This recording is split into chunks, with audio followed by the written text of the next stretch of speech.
գտնվում եմ դեպի մանկական երկաթուղի տանող թունելում, ուրեմն 2023 թվականի օգոստոսի 14-ի Երևանի քաղաքապետարանի գործակարգավարական նիստի ժամանակ, ավելի լավ դիտեք ինքներդ, հետո կշարունակեմ։ Երևան նախագիծ ընկերությանս կողական 51 զեկուցել մանկական երկաթուղու թունելներում վերանորոգում իրականացնելու նախագծային աշխատանքների մրցույթի արդյունքների մասին։ Պարոն Ավինյան, ուրախությամբ պետք է հայտնեմ, վերջապես ունենք թունելների նախագծող ընկերություն եւ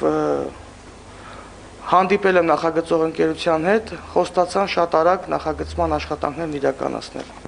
Շնորհակալություն, անցավ ընդամենը 1.5 տարի այս բազմաչարչար հանձնարարականից եւ մենք վերջապես ունենք մանկական երկաթուղու թունելների համար նախագծող։ Դե ինչպես լսեցիք, Ավինյան Տիգրանն ասում է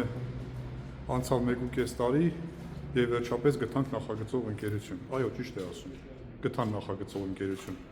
Նախագծող ընկերությունը Մայրուղի ՍՊԸ-ն է։ Պայմանագիրն է կնքվել է 30/08/2023 թվականին։ Եվ այս թունելների նախագծման համար Երևանի բյուջեից տրամադրվել է 9 միլիոն դրամ։ Հիմա տեսեք, այսօր 2026 թվականի հունվարի 14-ն է։ Անցել է 2 տարի ու կես։ Այս թունելներում ոչ մի աշխատանք արված չի, շինարարական ոչ մի աշխատանք արված չի։ Ասեմ ավելին, չի էլ արվելու։ Ինչի համար, որովհետև եթե տեղյակ եք, թունելների վերևը գտնվող Սարյան 22 հասցեում բարձրահարկ շենքը, նախկին Գլավպոչտան ժողովրդի շատ հայտնի, ուրեմն կենտրոնական պոչտայի շենքը քանդվելու է եւ փոխարենը կամ տեղը ուրեմն 50 հարկանի շենք է կառուցվելու, բիզնես կենտրոն։ Այդ իսկ պատճառով հավանաբար այս թունելները չեն վերանորոգվել։ Հիմա հարցս, արդյոք սա ֆինանսների ճիշտ կառավարում է։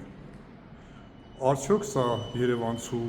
գրպանից վճարված, հարկերից, տուրքերից գոյացած Երևանի բյուջեի գումարների մսխում չէ, աննպատակ ծախս չէ։ Իմացեք, որ դուք վճարում եք հարկեր եւ տուրքեր, իսկ Երևանի գործող իշխանությունները, ՔՊԱ-ական իշխանությունները ձեր վճարած գումարները մսխում են, աննպատակ ծախս են անում, չհաշված է, որ բարձր է պարգևաճար են ստանում, բարձր աշխատավարձ են ստանում։ Լավ մնացեք, մինչ հաջորդ բացահայտումներ։